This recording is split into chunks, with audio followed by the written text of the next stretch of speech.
Baldou's success as a composer is inconceivable without his particular manner of including figures, for he positioned them with the care of a good theatrical director of tableaux vivants. Indeed, his arrangement of figures may be seen as a kind of trademark. In the Pont de la Muletière, from Baldou's album Chemin de Fer de Paris à Lyon et à la Méditerranée, it is clear that the dynamic lines of the new bridge take on a spark of life from the 6 men leaning on the iron railing, and this is circa 1855 to 1856. Their bodies are like musical notes against a white page of the sky. The photographer further animated the scene with a group of men at the water's edge, a railroad conductor and others, all framed like a painting by the span of the bridge and its piers. This grouping of men is more difficult to count because some of the figures are no more than translucent figments of others more clearly seen. One form, especially elusive because it palpitates with the shadowy indefiniteness of Daguerre's dandy, is the silhouette of a man pulling a cord. The effect is probably accidental, but how wonderful to be offered a range of photographic representation here, to see side by side the gentleman in his frock coat, the conductor, and a perceptual variant of the two in the dissolving man. How beautiful to discover that, in a kind of photography that wants above all to make verifiable records of the Second Empire's triumphs and progress in technological ingenuity, we are allowed to witness in the same image the excitement of approximation regarding human presence. Even on the bridge, the phantoms come and go. Notice the tissue form of a military man and that of another male figure which appear on either side of the man on the far left. The modern imagination loves these dualities which, as Einstein pointed out, we have imbibed with mother's milk. Baldou's figures positively enchant his technological landscapes. In other plates, unpublished but presumably from one of the railroad album projects, a half-finished bridge would have looked not only prosaic but badly composed without the pale transparency of a man at the water's edge. We barely notice him, for he is fainter even than the blur of the current, which is so washed-like it actually fails to reflect the bridge. The man, vestige that he is at the very center of the composition, absolutely rivets our eyes to his person. Even so, the boat in the foreground, clearly rendered by the lens, looks enormous and way out of scale. But without the man, the relationship between boat and bridge would make no sense whatsoever. But in a contemporaneous project, presumably documenting a country estate, Baldou included an arrangement of family members along with others of the chateau and its park, other views of the chateau and its parks. In one composition, 6 figures pose along a rustic bridge. Everyone is faithfully rendered in the charming landscape with its lawns, hedgerows, and little stream to become part of a tableau of sunlight and surface, an effect not unlike that in later Impressionist paintings. In order to understand how Baldou first envisioned his picture, it is necessary to view it upside down, as he would have seen it on the ground glass of his view camera. The group reflected in the stream produces a startling effect of physical as well as psychological presence, though the very generalization of the forms blurred by the water's gentle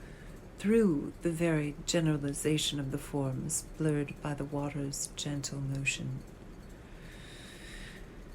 Such phantoms have the power to persuade us of life, gesture, and intelligence. Impressionist painting often included such reflections.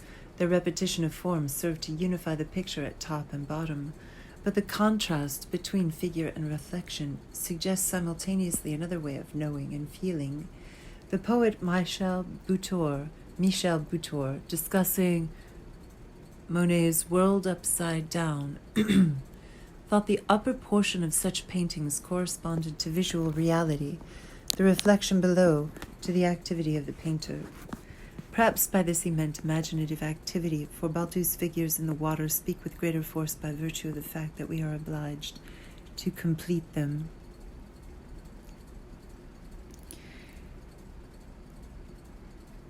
In a close-up view, the same figures minus one man and accompanied by the same lady in a gown with 3 tiers of flounces, a lace shawl, and a parasol, pose on a bench and rustic chairs. Certainly Baudu instructed all to hold still, and we can see from the clear rendition of the chair on which the lady rests her hand that it remained immobile and that she must have tried to do as she was told. Yet only the men and the furniture emerge clearly defined. The lady has become a shimmering white pyramid, probably rendered so by the wind, which rustled the flounces of her gown and evidently was strong enough to jiggle the parasol. What began as an informal family sitting has become a strange visitation. The lady is present and absent at the same time, an effect that lends to a pleasant enough scene the modern contradiction of extraordinary optical truth and existential fiction.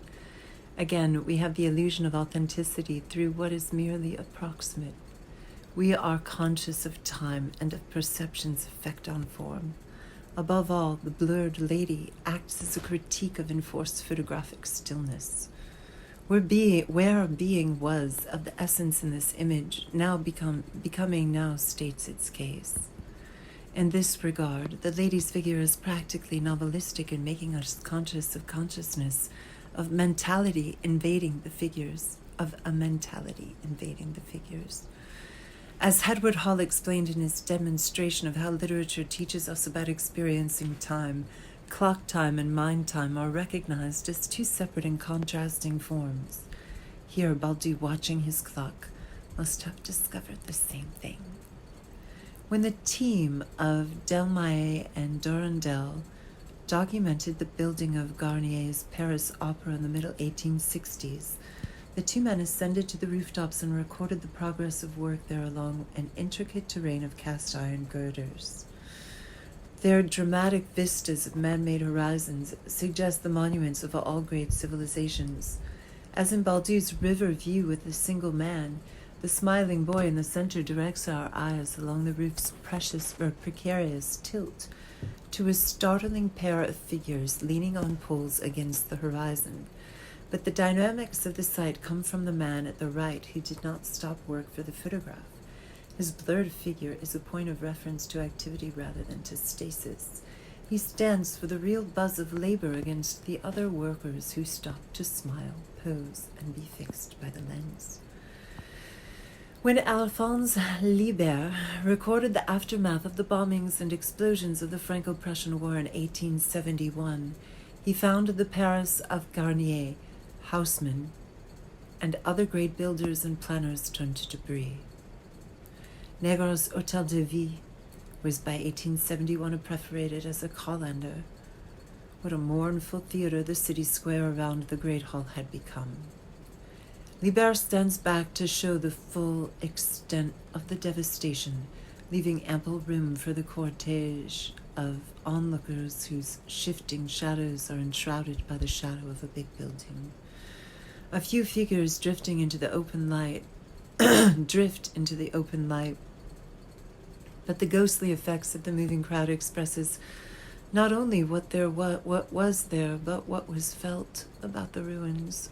Such accidents of human presence work in perfect accord with the spirit of documentation, which is always rhetorical, almost never only about facts. The figures in the street act like a chorus of lamentation.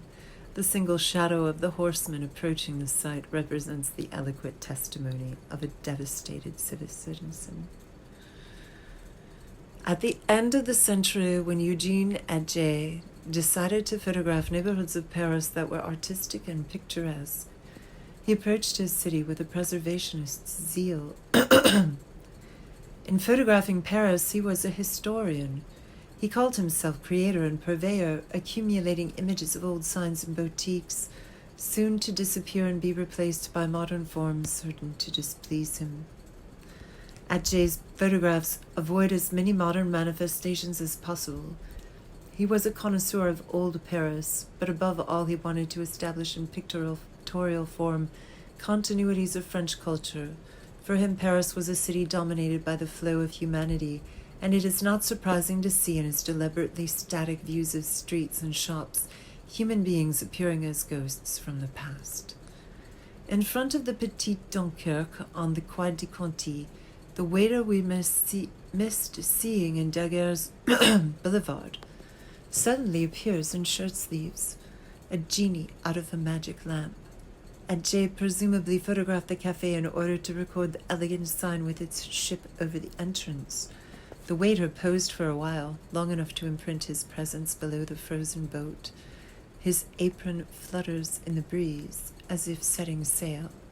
Just the thing to suggest the function of the cafe, the animism of the boulevard.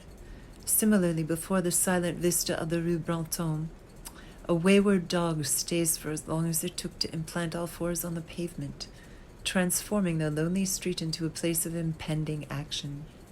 In another street, a knife grinder and other human transparencies superimpose themselves over a sign advertising alcoholic spirits.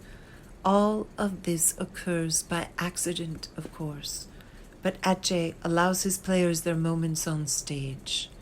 In a body of work so uncannily inhabited by phantoms, we feel the dust of history settling on the street.